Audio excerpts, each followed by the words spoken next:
Continuando nossa revisão sobre os processos de formação de palavras, eu espero que eu consiga fazer esse vídeo, que ele seja o último, né, da nossa série de revisão para prova, de morfologia.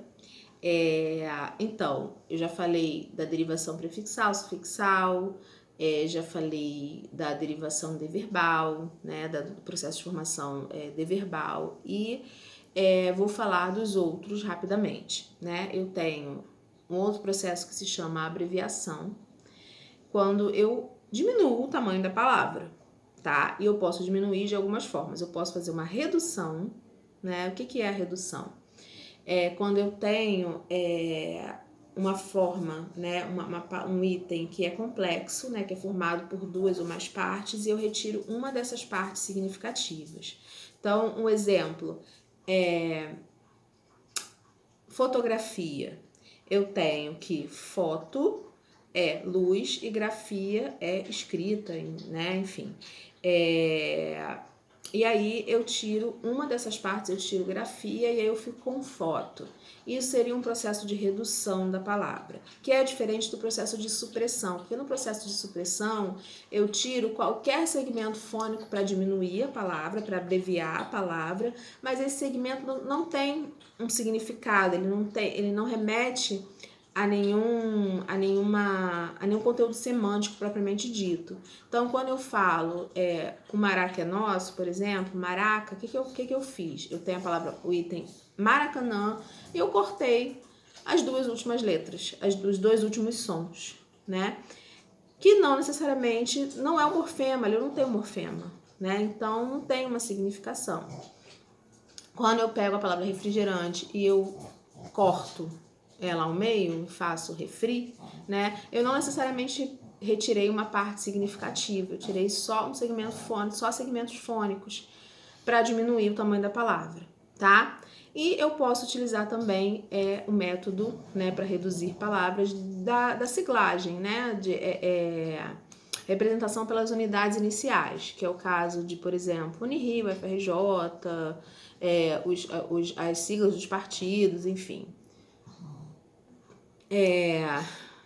Tenho também o processo de reduplicação, que é a formação de palavras por repetição imitativa do som, né, de algum som que já exista nela. E acontece muito quando a gente cria palavras onomatopeias, né? Então, tic-tac, reco-reco, ping-pong, ou então quando a gente cria apelidos, né? Que a gente chama, por exemplo, Danilo de Dadá, papai, mamãe, neném, né? Então, eu tenho aí a reduplicação de um segmento fônico que imita, né? Ou o som, enfim, né? Ou o som da natureza e tal, dos animais, e pode ser também os apelidinhos, né? Tenho também um outro processo que a gente chama de conversão ou derivação imprópria. O que é, então, a conversão? Na verdade, é a mudança da classe gramatical daquela palavra. Então, quando eu substantivo, né, uma palavra, quando eu coloco um artigo diante de uma palavra, o que eu tenho? Eu tenho uma substantivação. E a substantivação nada mais é do que a conversão, né, ou a derivação imprópria, tá? Então, quando eu digo também assim, eu não descobri o porquê das suas atitudes, o porquê eu substantivei, né, um conectivo. Então, eu me utilizei do processo de formação de conversão, né? Eu posso também pegar uma parte da palavra e transformá-la também numa forma livre, por exemplo. Quando eu digo assim, nós estamos na era dos ismos, né? Ou então assim, eu tenho muita dor na coluna, eu tenho tudo quanto é ose, né? Que aí eu estaria me referindo à escoliose e tal.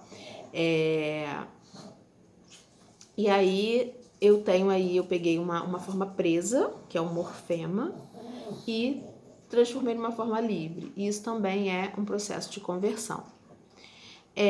Temos também a combinação, né, que eu combino partes de palavras para formar uma terceira. É quase um processo de composição, né, mas não é. Então, quando eu pego, assim, a palavra aborrecente, né, eu peguei adolescente e peguei o verbo aborrecer para dizer que adolescentes aborrecem, né? Normalmente a gente faz isso com um tom jocoso, né, querendo ironizar. Quando eu falo, eu fui para, sei lá, Paraguai, falei, me virei no portunhol, né? Eu peguei português e espanhol e juntei no mesmo item lexical, ok? E aí, vou terminar falando dos processos de composição. O processo de composição ele pode se dar por justaposição ou por aglutinação. Então, as palavras compostas são aquelas palavras que contêm, né, 2 ou mais itens lexicais que formam um outro com um significado diferente, tá? Então, é uma estrutura fixa, né? É diferente de um sintagma que eu posso movimentar e inserir outras palavras ali dentro. Então, eu tenho, por exemplo, um sintagma, né, um bloco, noite de lua. Eu posso dizer que é noite de bela lua, noite de grande lua, noite de minguante lua. Eu posso adicionar outros itens aí no meio. No caso da palavra composta, por exemplo, pé de vento, ou pé de cabra, pensar no pé de cabra, eu tenho aí uma estrutura fixa. Eu não posso adicionar itens entre esses que já estão ali formando, né? Então, eu tenho que pé de cabra, eu tenho a junção de 3 itens lexicais, de 3 itens, né? Que são 2 formas livres e uma forma dependente, que é a preposição. Eu tenho essas 3 formas que dão origem a uma terceira forma livre, que veicula um outro significado, que nomeia um objeto, né? Então, eu posso ter, né, pode haver, né, entre essas partes, entre esses itens, uma relação de coordenação ou uma relação de subordinação.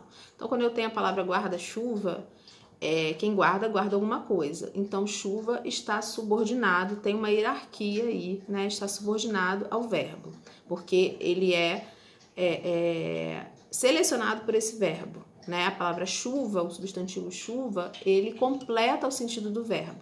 Então, ele está subordinado a ele. E quando eu tenho, por exemplo, um livro infanto-juvenil, esse infanto-juvenil, esses 2 radicais, né, esses 2 itens lexicais, entre eles há uma relação de adição. Então, é uma relação de igualdade, né? Não é que um pede o outro, um está subordinado ao outro, um está preso ao outro, um depende do outro. Não, é um livro que é infantil e é juvenil também.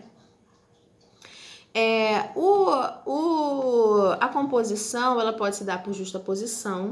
E o que é a justaposição? É quando as unidades que se juntam, elas mantêm a sua acentuação própria. Então, é o caso de guarda-roupa, guarda-sol, é o caso de passatempo, que são, eu pego os itens lexicais e eu não modifico nada neles, eles não perdem a sua acentuação, eles não perdem a sua autonomia, né? Apesar de ficarem ligados e formarem uma outra unidade lexical, tá?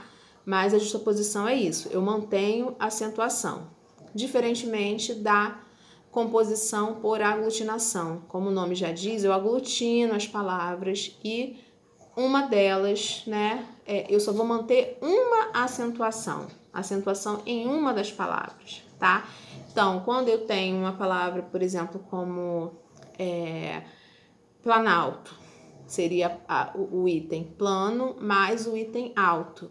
E quando eu junto, eu aglutino, e aí existe a perda aí de um segmento fônico, e além disso, existe a perda da acentuação, no caso do plano, né? E aí eu fico só com a acentuação do alto, planalto, tá?